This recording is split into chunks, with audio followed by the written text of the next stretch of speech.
혹시 여러분은 이런 생각을 해본 적 있으신가요? 나는 정말 누구인가?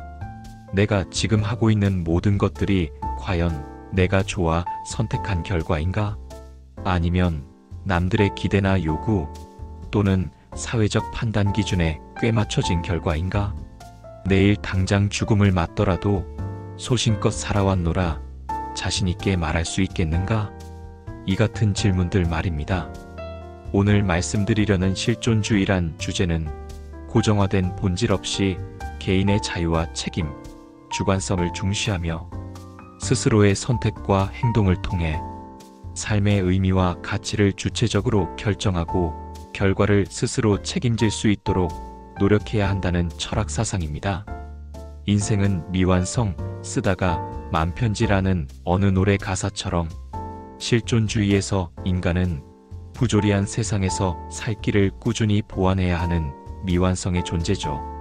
사실 2000년 전 예수님 시대에는 실존주의라는 철학 용어가 없었습니다. 그것은 19세기, 20세기에 와서 생겨난 현대 철학이니까요.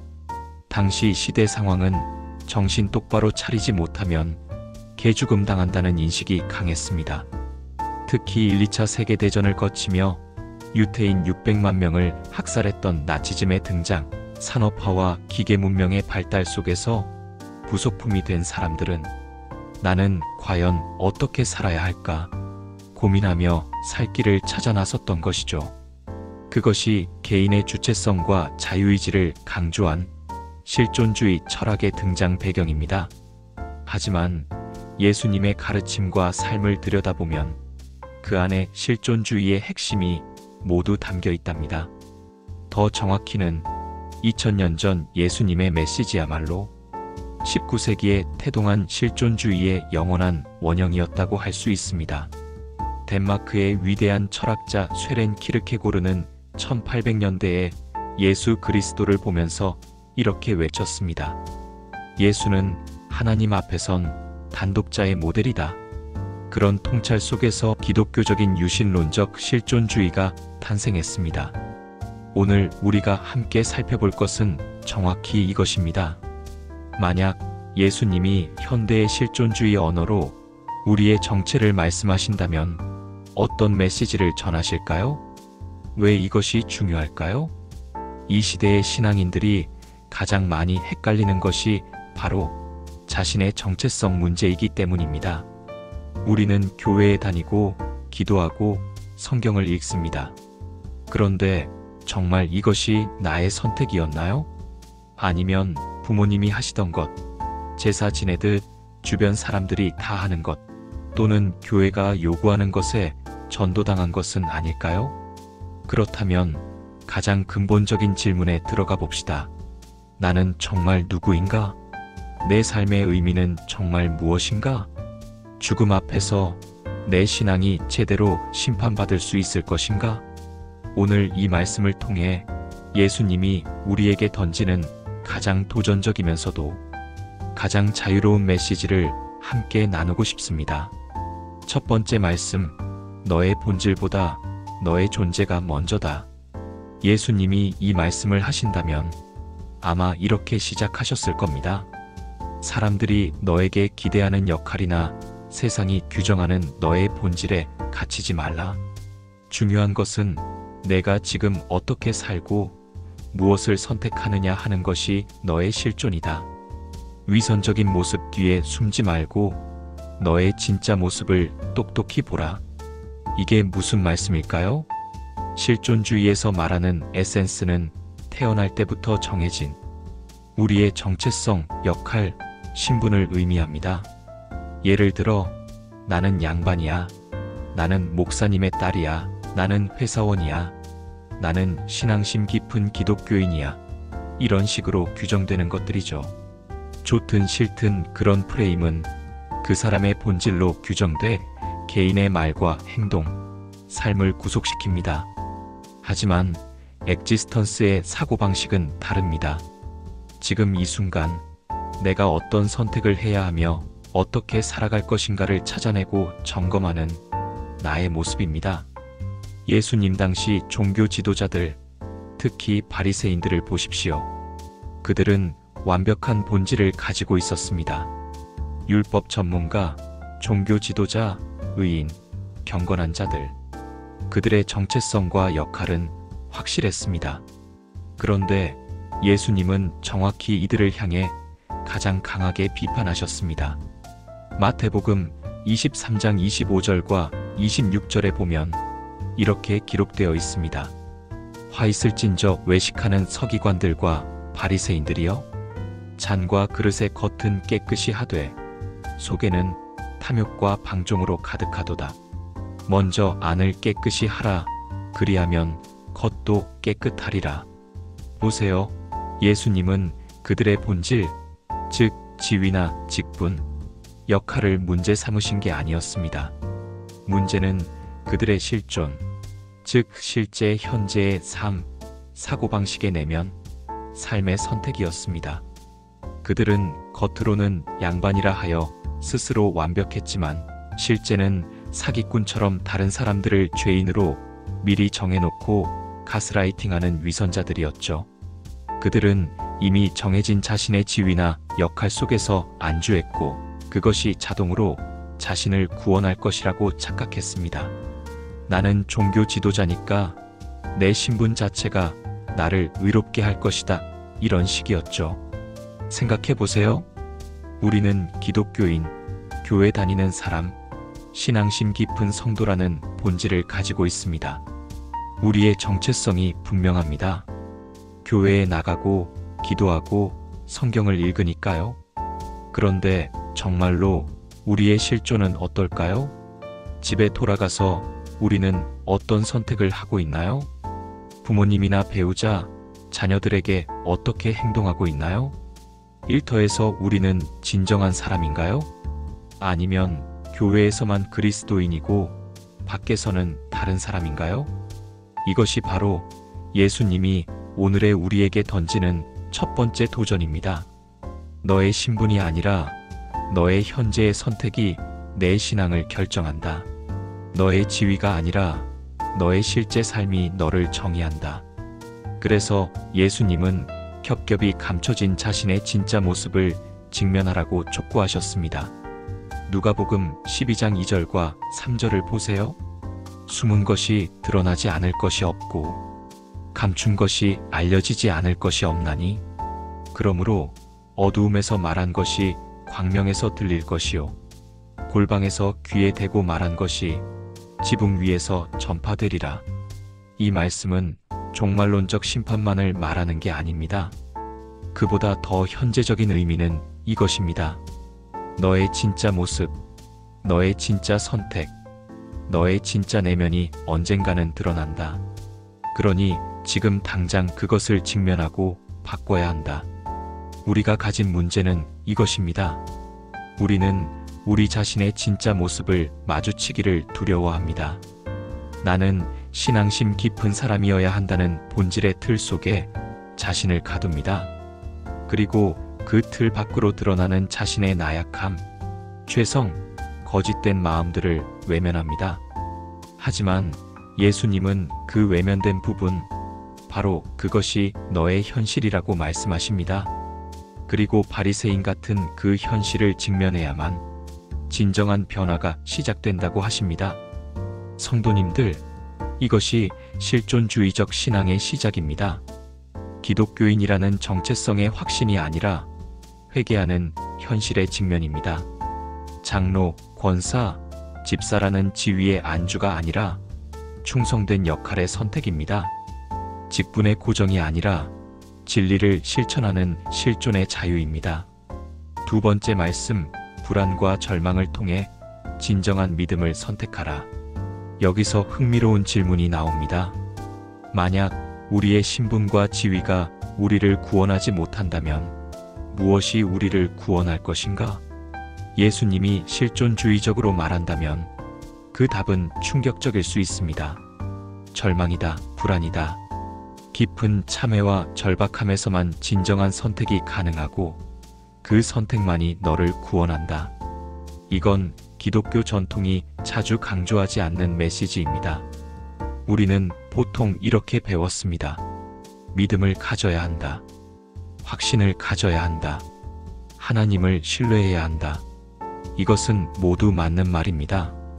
하지만 실존주의적 기독교가 말하는 것은 다른 차원입니다. 그것은 이렇습니다. 먼저 그 모든 확신을 잃어야 한다. 모든 안정감을 내려놓아야 한다. 그 불안과 절망의 밑바닥에서 비로소 참된 선택을 할 수 있고 그 자유로운 선택만이 진정한 믿음이다. 예수님이 제자들에게 하신 말씀들을 들어보세요. 누가복음 9장 23절에서 예수님은 이렇게 말씀하셨습니다. 누구든지 나를 따라오려거든 자기를 부인하고 날마다 자기 십자가를 지고 나를 따를지니라. 이것은 편안한 말씀이 아닙니다. 자기를 부인한다는 것은 자신이 가진 모든 안정감, 자기 중심성, 삶의 통제권을 내려놓는다는 뜻입니다. 자기 십자가를 진다는 것은 고통과 죽음을 받아들인다는 뜻입니다. 날마다라는 표현은 이것이 일회성이 아니라 매일의 선택이라는 뜻입니다. 정말 도전적인 말씀이죠. 그런데 왜 예수님은 이렇게 강하게 말씀하셨을까요? 이 말씀은 우리의 진정한 자유와 참된 믿음에 대한 것이기 때문입니다. 생각해 보세요. 만약 우리가 편안함 속에서 확실함 속에서만 신앙생활 한다면 그것이 정말 우리의 선택일까요? 부모님이 신앙생활 하시니까 주변 사람들이 다 교회를 다니니까 교회에 나가면 교우들 만나고 위로받을 수 있으니까 이런 이유들 때문에 신앙생활 한다면 그것이 정말 나의 선택이었을까요? 아닙니다. 그것은 안일함과 편안함의 추구일 뿐이지 자유로운 선택이 아닙니다. 하지만 진정한 선택은 다릅니다. 우리가 세상의 모든 확실함을 잃고 불안 속에서도 예수님을 선택할 때, 우리가 죽음의 공포 속에서도 하나님을 신뢰할 때, 우리가 절망의 밑바닥에서 여전히 믿음의 손을 놓지 않을 때, 바로 그때가 우리의 선택이 진정이고 우리의 믿음이 참되다는 것입니다. 이것은 단순히 철학적인 말이 아닙니다. 성경 속 수많은 신앙의 영웅들이 이것을 보여줬습니다. 욥을 생각해 보세요. 욥은 하루아침에 모든 것을 잃었습니다. 자녀들, 재산, 건강, 모든 안정감이 다 사라졌습니다. 그리고 욥기 13장 15절에 욥이 한 말이 기록되어 있습니다. 그가 나를 죽이실지라도 나는 그를 신뢰하겠노라. 보세요. 이것이 진정한 믿음입니다. 모든 확실함이 사라졌을 때도 여전히 하나님을 신뢰한다는 것. 그것이 유실론적 실존주의의 선택입니다. 또 다른 예로 아브라함을 봅시다. 히브리서 11장 8절에 보면 이렇게 기록되어 있습니다. 믿음으로 아브라함은 부르심을 받았을 때에 순종하여 장래 유업으로 받을 곳으로 나아갔으되 자기가 어디로 갈 것을 알지 못하고 나아갔느니라. 생각해 보세요. 아브라함은 어디로 가는지도 모른 채 자신이 가진 것을 모두 버리고 하나님의 부르심에 따라 나섰습니다. 그것은 얼마나 불안한 선택이었을까요? 얼마나 큰 절망적 기로 속의 도전이었을까요? 하지만 바로 그 불안과 절망 속에서의 선택이 아브라함의 믿음을 진정하게 만들었습니다. 오늘날 우리는 어떨까요? 우리는 모든 것이 확실할 때만 신앙인이 되려고 합니다. 하나님이 나에게 축복을 주실 것 같으면 믿겠습니다. 교회에서 좋은 말씀을 들으면 믿겠습니다. 문제가 풀리면 하나님을 신뢰하겠습니다. 하지만 실존주의적 신앙은 다릅니다. 불안 속에서도 선택한다. 절망 속에서도 신뢰한다. 죽음 앞에서도 하나님을 놓지 않는다. 이것이 바로 자유로운 선택입니다. 이것이 바로 참된 믿음입니다. 그리고 역설적이지만 우리가 모든 확실함을 내려놓을 때 진정한 자유와 평안이 찾아온다는 것입니다. 빌립보서 4장 6절과 7절을 보세요. 아무것도 염려하지 말고 다만 모든 일에 기도와 간구로 너희 구할 것을 감사함으로 하나님께 아뢰라. 그리하면 모든 지각에 뛰어난 하나님의 평강이 그리스도 예수 안에서 너희 마음과 생각을 지키리라. 놀랍지 않습니까? 우리가 불안을 받아들이고 절망의 깊이를 인정하고 그 속에서 여전히 기도하고 감사할 때 오히려 그때 평강이 찾아온다는 것입니다. 이것이 예수님이 우리에게 말하고 싶은 두 번째 메시지입니다. 편안함을 추구하지 말고 자유로운 선택을 하라. 확실함에 의존하지 말고 절망 속에서도 믿음을 선택하라. 그 불안과 절망의 심연에서 비로소 너는 참된 신앙인이 된다. 세 번째 말씀, 너는 하나님 앞에선 단독자이다. 단독자란 누구도 대체할 수 없는 고유하고 유일한 개인을 의미합니다. 그렇다면 이제 가장 근본적인 질문이 나옵니다. 도대체 누가 나를 구원할 것인가? 누가 나의 신앙의 책임을 질 것인가? 누가 나의 선택에 대한 결과를 받을 것인가? 예수님이 실존주의적으로 이 질문에 답한다면 이렇게 말씀하실 것입니다. 오직 너 자신의 책임이다. 너는 하나님 앞에 홀로 선 단독자이다. 너의 구원은 집단에서 나오지 않고 전통에서 나오지 않고 누군가의 신앙에 얹혀서도 나오지 않는다. 오롯이 너 개인의 선택과 책임에서 나온다. 이것은 전통이 있다는 유대교와 같은 종교가 가장 싫어하는 메시지입니다. 왜냐하면 전통적 종교는 항상 집단성을 강조하기 때문입니다. 교회에 다니세요. 공동체 안에 머무르세요. 선배 신앙인들의 가르침을 따르세요. 종교의식에 참여하세요. 이런 식으로 개인을 집단 속에 녹여내려고 합니다. 그것은 물론 좋은 점도 있겠지요. 공동체의 힘, 전통의 안정성, 함께함의 위로 등. 하지만 예수님이 말하는 신앙은 다릅니다. 마태복음 10장 37절과 38절을 보세요. 나보다 아버지나 어머니를 더 사랑하는 자는 나를 받을 자격이 없고 나보다 아들이나 딸을 더 사랑하는 자도 나를 받을 자격이 없으며 자기 십자가를 지고 나를 따르지 않는 자도 나를 받을 자격이 없느니라. 이것은 매우 강력한 말씀입니다. 심지어 가족도 전통도 단체도 내려놓으라는 뜻입니다. 왜일까요? 왜냐하면 구원을 향한 진정한 신앙은 오직 개인의 선택이기 때문입니다. 부모님이 신앙생활 하신다고 해서 나도 구원받는 게 아니고 교회 전통이 있다고 해서 나도 그 안에 자동으로 들어가는 게 아니고 주변 사람들이 믿는다고 해서 나도 그들의 믿음 위에 얹혀 살 수는 없다는 것입니다. 예수님 당시 유대교는 완벽한 전통 종교였습니다. 조상 대대로 내려온 신앙 체계가 있었고 종교 지도자들의 권위가 있었고 공동체의 관습이 명확했습니다. 그런데 예수님은 그 모든 것을 무너뜨리셨습니다. 니코데모라는 유명한 바리새인이 예수님을 찾아왔을 때 예수님은 이렇게 말씀하셨습니다.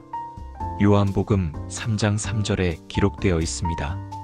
예수께서 대답하여 이르시되 진실로 진실로 내게 이르노니 사람이 다시 태어나지 아니하면 하나님의 나라를 볼 수 없느니라. 다시 태어난다는 것이 무슨 의미입니까? 니코데모는 혼란스러워합니다. 내가 이미 태어났는데 어떻게 다시 태어나느냐는 말인가? 그런데 예수님이 의도한 의미는 이것입니다. 너의 유대교 전통, 너의 종교 집단, 너의 신분은 모두 버려야 한다. 너는 그 모든 것을 내려놓고 오롯이 개인으로서 나를 선택해야 한다. 그 순간이 바로 너의 다시 태어남이다.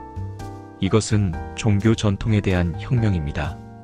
현대의 우리에게도 정확하게 같은 도전입니다. 우리는 많은 경우 집단적인 신앙에 휩쓸려 살아오지는 않았을까요? 나는 기독교인이다라는 신분에 안주하고 있지는 않았을까요? 우리 교회가 이렇게 하니까라며 개인의 선택을 포기하고 있지는 않았을까요? 부모님이 믿으니까 난 당연히 믿어야 한다고 생각하고 있지는 않았을까요? 하나님 앞에서는 그런 것이 없습니다. 하나님 앞에서 당신은 혼자입니다. 당신의 신분은 소용이 없습니다.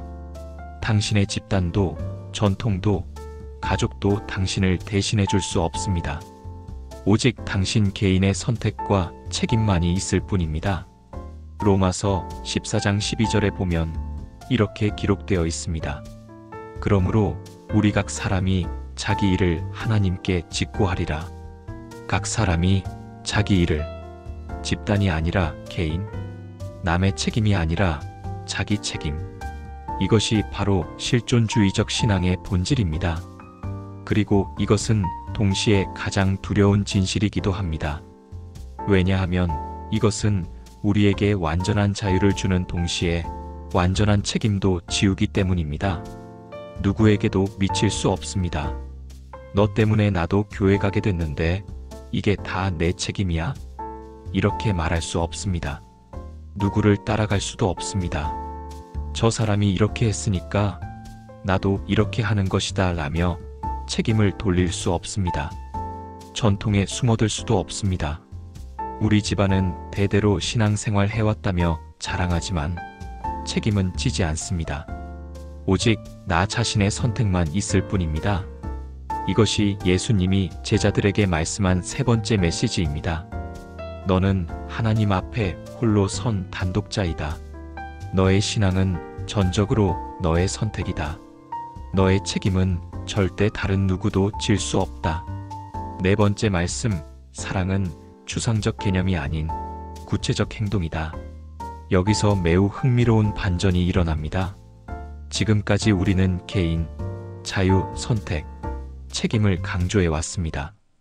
마치 신앙이 매우 개인주의적인 것처럼 말했습니다. 하지만 예수님이 실존주의를 말한다면 여기서 원위치로 돌아선다는 것입니다. 그런데 그 개인의 선택이 어디로 향해야 하는가? 그 자유가 어떻게 사용돼야 하는가?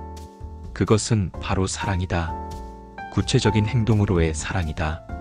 마태복음 22장 37절부터 40절을 보세요. 예수께서 이르시되 내 마음을 다하고 목숨을 다하고 뜻을 다하여 주 너의 하나님을 사랑하라 하셨으니 이것이 크고 첫째 되는 계명이요 둘째도 그와 같으니 내 이웃을 내 자신같이 사랑하라 하셨으니 이 두 계명에 온 율법과 선지자의 말이 달려 있느니라. 보세요. 개인의 선택과 자유는 궁극적으로 사랑으로 귀결된다는 것입니다. 하나님 사랑과 이웃 사랑. 그런데 매우 중요한 것은 예수님이 강조하신 사랑의 특징입니다. 그것은 추상적이고 감정적인 사랑이 아니라 구체적이고 현실적인 행동으로의 사랑입니다. 누가복음 10장에 나오는 선한 사마리아인의 이야기를 생각해 보세요. 한 유대인이 강도들에게 맞아 길에 쓰러져 있었습니다. 거룩한 제사장이 지나갔습니다. 사랑을 말로 전하지는 않았습니다. 그냥 지나갔습니다. 교육자 레위인도 지나갔습니다. 이웃 사랑에 대해 설교하지 않았습니다. 그냥 지나갔습니다. 그런데 이방인이라는 사마리아인이 나타났습니다. 그는 상처를 싸매고 자신의 나귀의 태워 주막으로 가서 간호했습니다. 치료비로 자신의 돈도 내놓았습니다. 예수님은 제자들에게 물으셨습니다. 이 중에 누가 강도 만난 자의 이웃이 되겠느냐? 그리고 이 이야기를 통해 말씀하신 것은 이것입니다. 사랑은 느낌이 아니라 행동이다. 사랑은 말이 아니라 선택이다. 사랑은 추상적인 관념이 아니라 구체적인 행동이다. 이것이 실존주의적인 사랑관입니다. 생각만 하고 실천하지 않는 사랑은 없다는 것입니다. 말로만 전하는 사랑은 거짓이라는 것입니다. 요한일서 3장 17절과 18절을 보세요. 누가 이 세상의 재물을 가지고 형제가 궁핍함을 보고도 도와주지 아니하면 어떻게 하나님의 사랑이 그 속에 거하겠느냐? 자녀들아, 우리가 말과 혀로만 사랑하지 말고 행함과 진실함으로 하자. 행함과 진실함으로. 여기서 행함은 매우 중요한 단어입니다. 그것은 단순한 선행이 아닙니다. 그것은 사랑의 증거이고 신앙의 증명입니다. 현대에 와서 우리는 어떨까요? 우리는 많은 경우 사랑을 감정화하고 추상화했습니다. 나는 이웃을 사랑한다. 나는 약자를 돌본다. 나는 사랑의 신앙을 추구한다. 하지만 실제로는 우리의 지갑은 닫혀 있고 우리의 시간은 내 것일 뿐이고 우리의 에너지는 자신에게만 쓰입니다. 예수님은 이것을 받아주지 않겠다는 것입니다.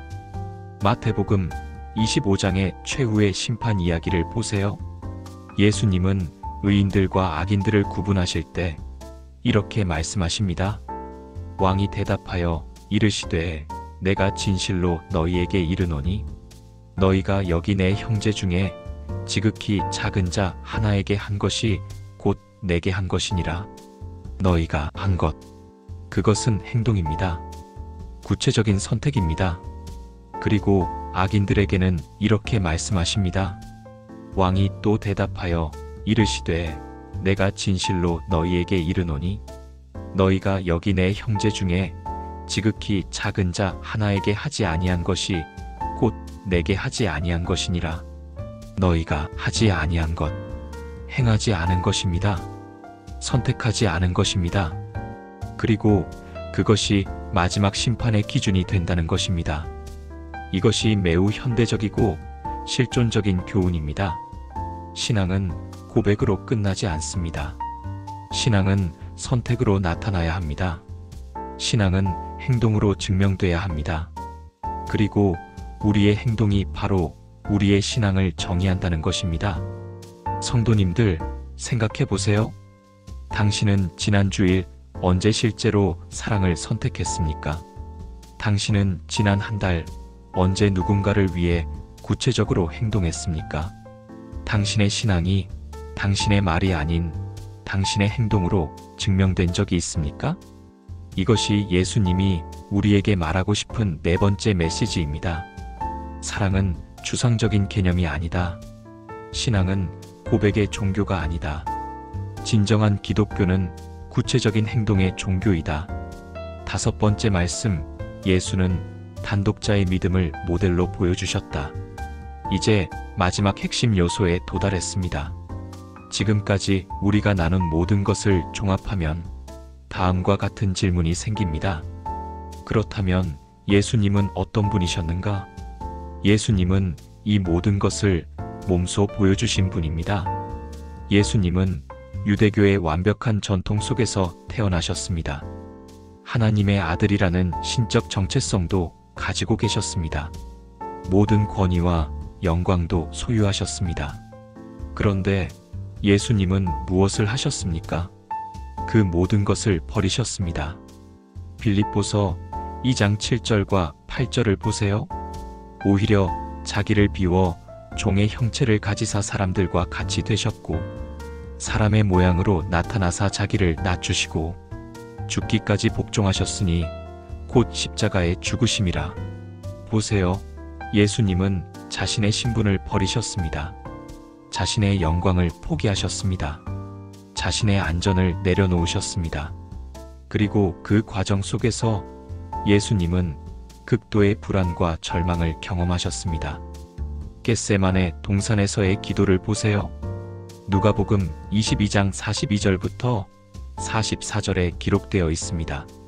이르시되 아버지여 만약 아버지께서 기꺼이 하신다면 이 잔을 내게서 옮기시옵소서. 그러나 내 원대로 마시고 아버지의 원대로 되기를 원하나이다. 사망의 고통 속에서 더욱 간절히 기도하시니 그 땀이 핏방울처럼 땅에 떨어지더라. 얼마나 절망적이었을까요? 얼마나 불안했을까요? 하지만 예수님은 그 절망의 심연에서 여전히 선택하셨습니다. 내 원대로 마시고 아버지의 원대로 되기를. 불안 속에서도 절망 속에서도 죽음을 앞두고도 여전히 하나님을 신뢰하는 자유로운 선택입니다. 이것이 실존적 신앙의 정점입니다. 그리고 예수님은 철저히 개인의 길을 가셨습니다. 제자들도 따를 수 없는 길, 혼자 지셔야 할 십자가의 길입니다. 마태복음 27장 46절에 보면 예수님은 십자가에서 이렇게 외치십니다. 엘리 엘리 라마 사박다니 하셨으니 이를 번역하면 나의 하나님 어찌 나를 버리셨나이까 함이라. 얼마나 고독했을까요? 얼마나 버림받은 느낌이 들었을까요? 하지만 예수님은 그 고독한 자리에서, 그 버려짐의 자리에서 우리의 모든 죄를 짊어지셨습니다. 그리고 마지막 말씀은 이것이었습니다. 요한복음 19장 30절에 기록되어 있습니다. 다 이루었다. 예수님은 자신의 사명을 다하셨습니다. 자신의 선택이 진정이었음을 입증하셨습니다. 하나님 앞에선 단독자로서의 신앙을 완성하셨습니다. 그리고 가장 놀라운 것은 이것입니다. 예수님은 그 가운데서도 사랑을 잃지 않으셨다는 것입니다. 십자가 위에서 강도를 향해 오늘 너는 나와 함께 낙원에 있으리라고 말씀하셨습니다. 아들 걱정하는 어머니 마리아를 제자 요한에게 맡기셨습니다. 죄인들을 위해 기도하셨습니다. 절망과 고독 속에서도 구체적인 사랑의 행동들을 멈추지 않으셨다는 것입니다. 이것이 바로 예수님이 보여주신 단독자의 믿음의 모델입니다. 덴마크의 철학자 키르케고르가 본 예수는 바로 이 모습이었습니다. 하나님 앞에 홀로 서신 분, 모든 안정감을 내려놓은 분, 그럼에도 여전히 신뢰하는 분, 그 불안 속에서도 사랑을 실천하는 분, 그리고 이 예수님이 우리 신앙의 모델이라는 것입니다. 우리도 우리의 신분을 내려놓아야 합니다. 우리도 우리의 안정감을 포기해야 합니다. 우리도 우리의 전통과 집단을 넘어서야 합니다. 그리고 그 가운데서 자유로운 선택을 통해 하나님을 신뢰해야 합니다. 개인적인 책임을 져야 합니다. 구체적인 사랑을 실천해야 합니다. 이것이 예수님이 보여주신 우리가 갈 길이고 예수님이 초대하시는 신앙의 길입니다. 성도님들, 우리가 오늘 함께 나눈 메시지를 요약해 보겠습니다. 만약 예수님이 현대의 실존주의 언어로 우리에게 말씀한다면 그 핵심은 이것입니다. 첫째, 당신의 신분과 지위보다 당신의 현재 선택이 중요하다는 것. 둘째, 절망과 불안 속에서야말로 진정한 믿음의 선택이 가능하다는 것. 셋째, 당신은 하나님 앞에 홀로 선 단독자로서 전적인 책임을 져야 한다는 것. 넷째, 그 책임은 구체적인 행동의 사랑으로 나타나야 한다는 것. 다섯째, 예수님 자신이 이 모든 것의 완벽한 모델이라는 것. 이것은 편안한 메시지가 아닙니다. 우리에게 안주함을 허락하지 않습니다. 우리에게 도피처를 제공하지 않습니다. 대신 우리에게 자유를 줍니다. 진정한 자유입니다. 책임과 함께 오는 자유입니다. 그리고 그 자유 속에서 우리는 최초의 선택을 하게 됩니다. 그것은 오늘 이 말씀을 들으신 당신 자신입니다. 당신은 당신의 신앙을 다시 선택하실 것입니까? 부모님 때문이 아니라 자신의 온전한 선택으로, 집단 때문이 아니라 개인의 결단으로, 안정감 때문이 아니라 절망 속에서도 넘어지지 않는 믿음으로. 이것이 진정한 신앙의 시작입니다. 그리고 오늘 이 순간이 바로 그 도약의 기로입니다. 성도님들, 당신의 신앙이 정말 당신의 것이 되기를 원합니다. 남의 것을 입은 옷이 아니라 당신이 직접 선택한 신앙, 전통 속에 흐르는 것이 아니라 당신의 자유로운 선택, 편안함과 확실함 위에 세워진 것이 아니라 불안과 절망 속에서도 놓지 않는 믿음. 그것이 바로 부족함을 인정하는 실존적 신앙입니다. 그것이 바로 예수님이 초대하시는 신앙입니다. 마지막으로 한 가지를 더 말씀드리고 싶습니다. 이 자유로운 선택, 이 개인적인 책임, 이 구체적인 행동이 얼마나 어려운 것인지 저도 압니다. 목사인 저도 흔들립니다.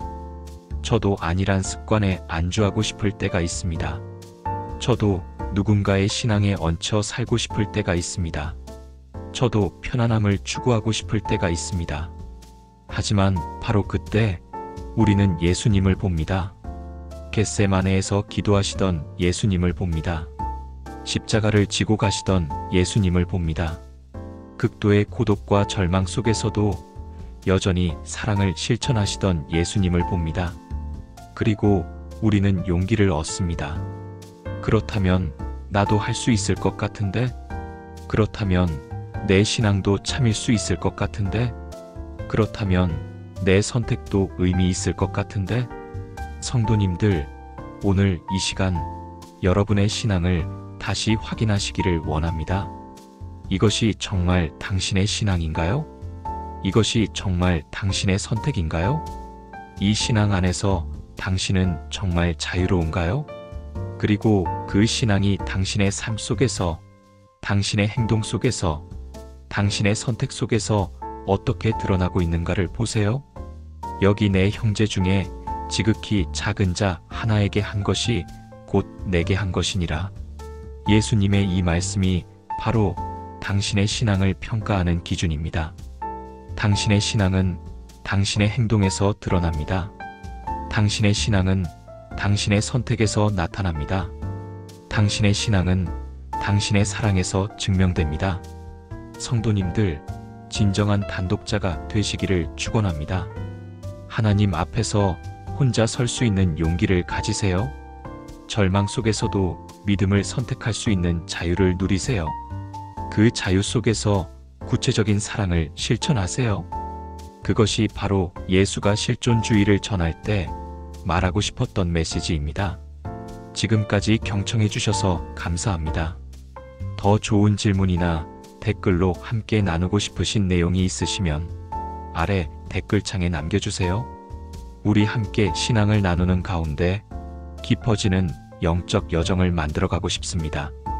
좋아요를 눌러주시고 구독도 부탁드립니다. 그리고 무엇보다 오늘 이 말씀이 당신의 신앙을 한 걸음 더 깊고 한 걸음 더 진실하게 만들어주기를 기원합니다. 그 모든 여정 가운데 하나님의 은혜와 평강이 함께하기를 축원합니다. 감사합니다.